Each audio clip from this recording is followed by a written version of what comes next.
Encore aujourd'hui, la maladie d'Alzheimer est trop souvent sous-diagnostiquée. On estime qu'un malade sur 2 ne va pas être diagnostiqué ou va être mal diagnostiqué.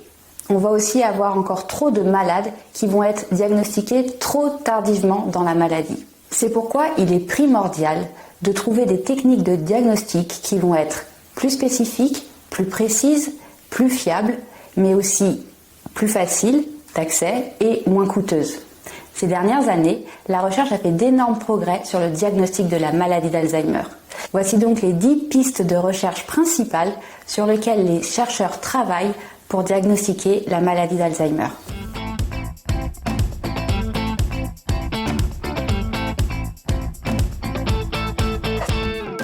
On peut lister et catégoriser ces pistes de recherche selon 3 catégories. On va avoir l'imagerie, l'analyse des biomarqueurs biologiques, mais aussi les nouveaux biomarqueurs émergents.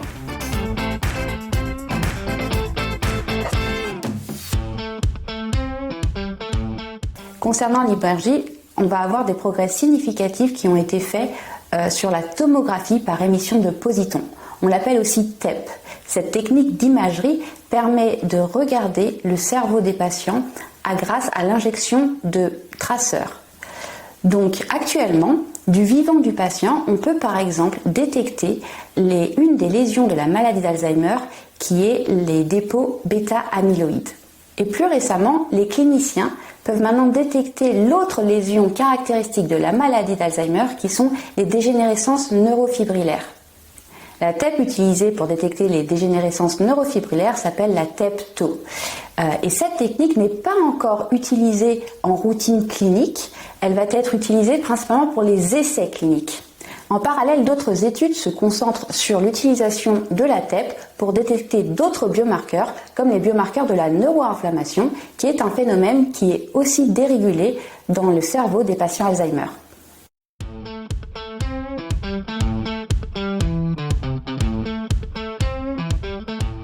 En plus d'observer le cerveau avec l'imagerie, on peut aussi se concentrer sur la rétine. En effet, la rétine permettrait d'avoir une fenêtre ouverte sur le cerveau des patients Alzheimer. On pourrait alors détecter par exemple la maladie plus précocement grâce à cette technique. L'avantage d'une telle méthode serait de pouvoir réaliser l'examen chez un ophtalmologiste par exemple, qui pourrait alors nous orienter vers un spécialiste, un centre mémoire spécialisé.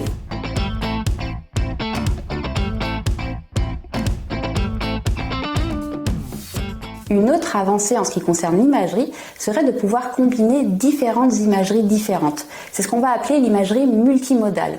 On va pouvoir alors par exemple combiner la TEP avec l'IRM, ce qui nous permettra d'avoir différentes informations et on pourrait ainsi pouvoir par exemple différencier différents types de maladies, différencier la maladie d'Alzheimer d'une autre maladie neurocognitive par exemple.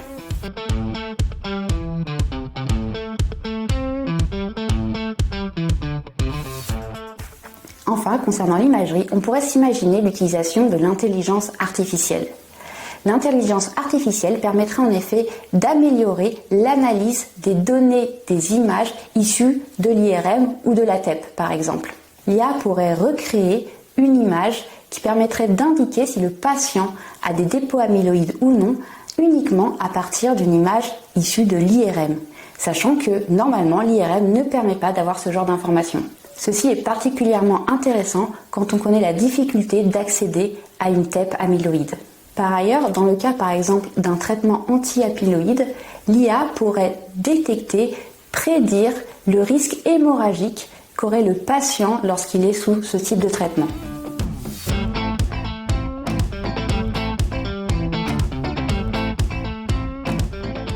Lorsqu'on parle de diagnostic, on va bien évidemment mentionner les biomarqueurs biologiques. Et donc, bien évidemment, on va penser au liquide céphalo-rachidien. Le liquide céphalo-rachidien, c'est ce liquide qui entoure notre cerveau et notre moelle épinière et qui donne une information sur le fonctionnement de notre cerveau. Actuellement, on peut déjà détecter les 2 protéines toxiques de la maladie d'Alzheimer, protéine bêta-amyloïde et la protéine Tau. Mais des recherches sont encore en cours pour détecter d'autres biomarqueurs qui permettraient à la fois soit de détecter la maladie d'Alzheimer plus tôt, ou bien de différencier la maladie d'Alzheimer d'une autre maladie neurocognitive.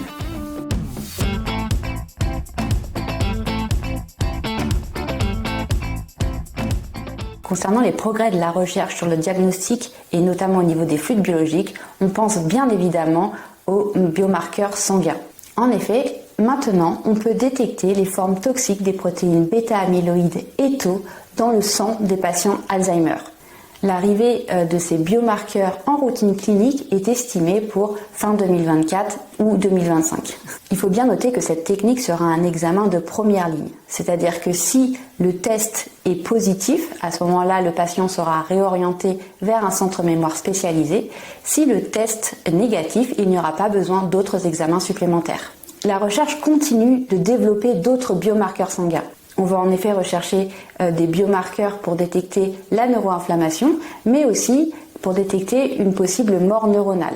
Avec cette nouvelle technique, les scientifiques espèrent pouvoir non seulement détecter la maladie le plus précocement possible, mais aussi pouvoir prédire l'évolution de la maladie. Elle permettra aussi un meilleur suivi des patients dans le cas d'un futur traitement par exemple.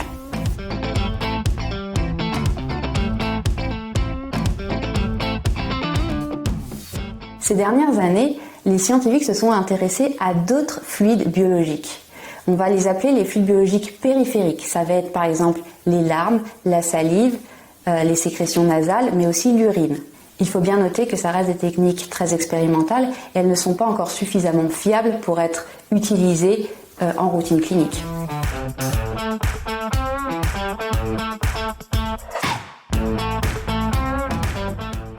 Lorsqu'on parle des biomarqueurs pour diagnostiquer la maladie d'Alzheimer, on oublie parfois les biomarqueurs digitaux. Ces biomarqueurs digitaux vont être par exemple des applications ou des plateformes numériques qui vont permettre de collecter des informations sur par exemple l'état de cognition, la locomotion ou l'état nutritionnel du patient.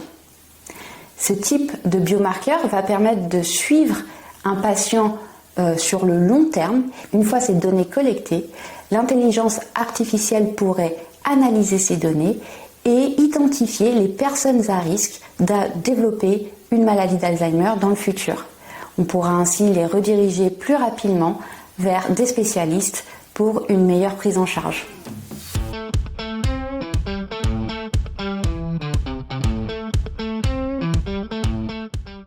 Enfin, la recherche s'intéresse à développer des biomarqueurs émergents qui permettraient de détecter la maladie d'Alzheimer avant même l'apparition des premiers symptômes. Par exemple, on va avoir l'utilisation de l'électroencéphalogramme ou EEG. L'EEG est une technique qui va mesurer l'activité électrique du cerveau en plaçant des électrodes sur le cuir chevelu. Maintenant, on a des EEG qui vont être plus performantes et qui vont permettre de détecter l'activité cognitive du patient de manière très sensible. On pourra ainsi révéler des profils de fragilité cérébrale. Cette technique permettra d'enregistrer des changements subtils de l'activité cérébrale. Par exemple, on pourra détecter des changements dans notre cycle veille-sommeil. Ce cycle-là, on le sait, est affecté par la maladie d'Alzheimer. On pourra alors réaliser un diagnostic de la maladie d'Alzheimer en amont des premiers symptômes.